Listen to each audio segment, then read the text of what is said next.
Well, firstly, hello everyone.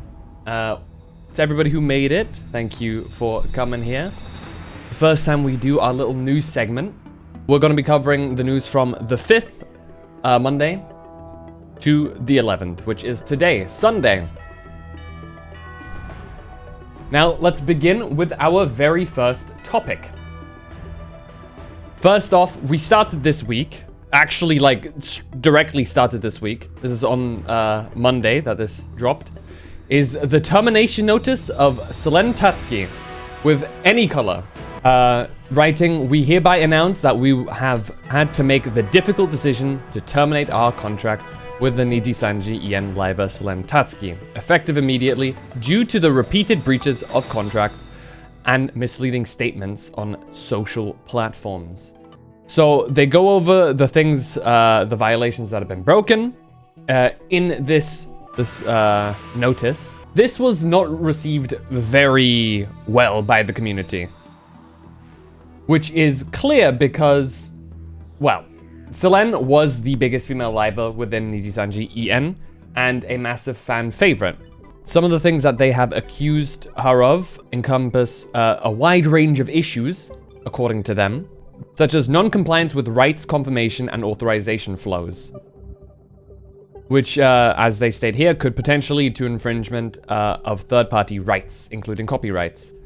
Now, the quote-unquote straw that broke the camel's back here was Selen Tatsuki's cover of Last Cup of Coffee, which is a song that is originally wrote and sung by Lily Pichu. She's actually commented on this exact issue. She stated, "I let them, in brackets, Niji, know I'm okay with it back in August 22nd. I feel very honored every time someone covers my song. I very much enjoyed Selen's cover, so it's sad to see what happened." So for those of you who remember this occurrence with the song, what happened was it was uploaded and it was immediately taken down by Niji themselves.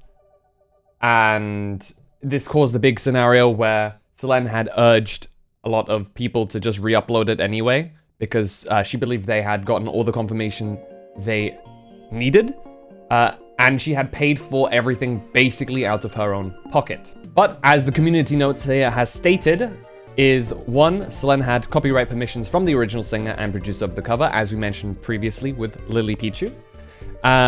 And beyond that has also stated, it is stated that Selen claims she already asked to leave the company after bullying and toxic environment led to her hospitalization, making this seem almost petty, seeming like a termination before she could turn around and leave herself kind of situation. Now, this idea of it being petty comes largely as well from an official announcement that Anycolor has made on the scenario. So here, they have a link to the impact of the decision to terminate the affiliation contract with the Nijisanji En Liver on our financial results.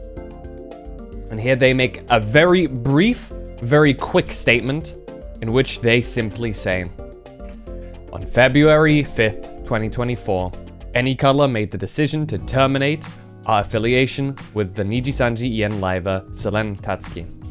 The impact of this decision on our financial results will be negligible." As you can see here, this is how things are going. Obviously, Monday 5th, this is when the announcement dropped. And then afterwards, it has been dropping essentially non-stop. On a completely unrelated note, however, we do have this new up-and-coming streamer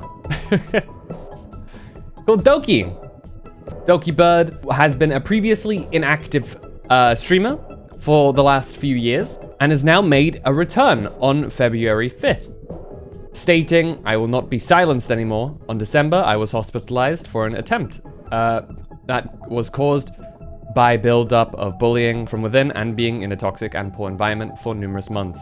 That led to my breaking point. I requested to leave first, but on more neutral terms on the 26th of January.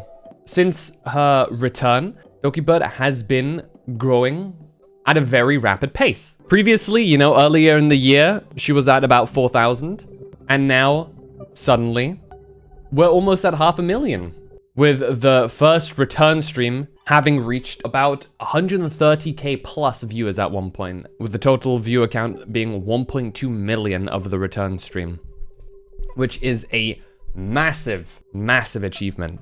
Interestingly enough, we now swap to HYTE, HYTE. I don't actually quite know how to say their name, but they have made a notice is, in light of recent developments regarding Anycolor, aka Niji-Sanji, they will be terminating their current projects with the VTuber group. All pre-orders of the Niji-Sanji ENY60 plus keycap bundles made thus far will be cancelled and refunded. We deeply apologize to the Fam Ilera, Rosebuds, and Alu peeps affected. It was truly a tough decision for us, as we knew many were excited to receive their limited edition of Y60s.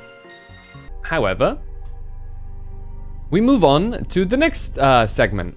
That is the new updates of Honkai, Star Rail, and Genshin Impact that have happened this week. So, as many of you probably are aware, is 2.0 has released for Honkai Star Rail. Along with a new story and the 2 new characters, Black Swan, well, 3 new actually. 2 new 5 stars being Black Swan and Sparkle, and then Misha, the new 4-star. There's tons of new content and story.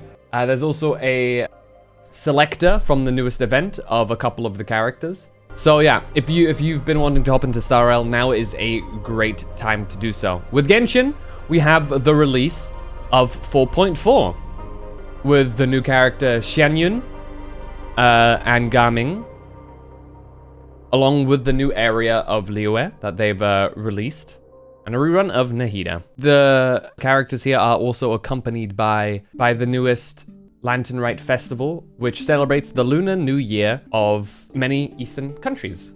So lots of different cool things that you can do there.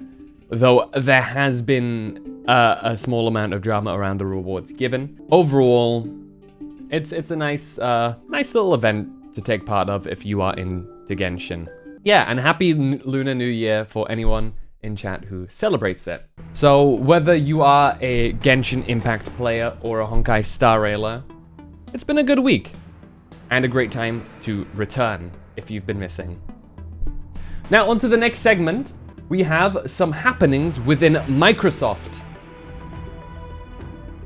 There have been some rumored leaks by reputable sources, this one being Tom Warren, who is the senior editor at The Verge, a news outlet, who has stated that supposedly we are looking at Hi-Fi Rush, a previously Microsoft Xbox exclusive game, will be coming to PS5 and the Nintendo Switch.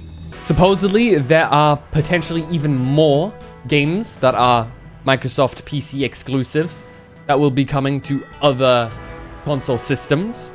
Phil Spencer himself has come around and has stated that there will be some form of announcement, a business update, as it states here, coming next week. He'll share with us the quote-unquote future of Xbox.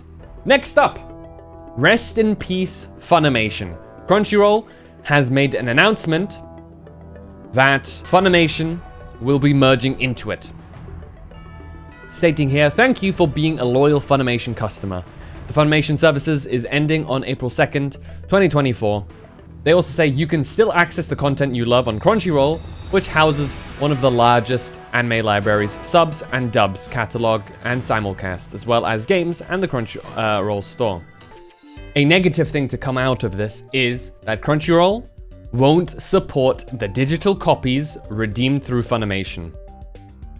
This promotion allowed users to redeem digital copies of Funimation Blu-ray or DVD they purchased, giving them the ability to store and view the show or movie that they have purchased through streaming service. And another reason why I should urge everyone, if you can get a hard, solid copy of a game or a movie or anything, do it. Because as we have seen here, if you purchase something digitally, you don't truly own it. You own the rights to use it for as long as the company or the producers believe you have the right to do so. When scenarios like this happen, ain't much you can do about it if you haven't bought it. So make sure, if you can, buy the hard copy of something. Do it. Here, Crunchyroll, of course, did a little Q&A type thing. As for why Funimation is ending, they have stated, at Funimation, our mission has always been to provide our fans with an exceptional streaming experience and access to the largest anime library in the world. The collaboration between Funimation and Crunchyroll allows us to continue delivering on that mission and bring you the best of anime content. Yeah, so to many who have been in the know about these things, this is not too new or too out of nowhere. Back in 2022, Funimation announced that it is going to be merging with Crunchyroll at some point, and their services. And now we are getting this. These changes will be going through on April 2nd. That's right, this is not an April Fool's joke. they've made clear to make the distinction here. Most of the content has been migrated already. Please keep an eye out on our news page and anime lineup for further updates. Our team is working daily to bring more content to all of us fans. So, if you can get the hard copy, get it soon, as it may very well be a medium that is dying out slowly, but surely. But, more or less with that, concludes most of the news of this week. Thank you guys for tuning in to the first time we do a little news update. Yes, it's a little bit scuffed. It is, the first time we do this. And if you want to be there for any future news, feel free to follow me on Twitter. I will always notify when I go live and post my schedule there. Or you can alternatively catch up on news later here on YouTube. This is my channel, and feel free to give it a sub. That way you will not have to miss future things. So thank you again all for watching this week's news update, and I shall hopefully see you guys all again next week for the next one. Peace!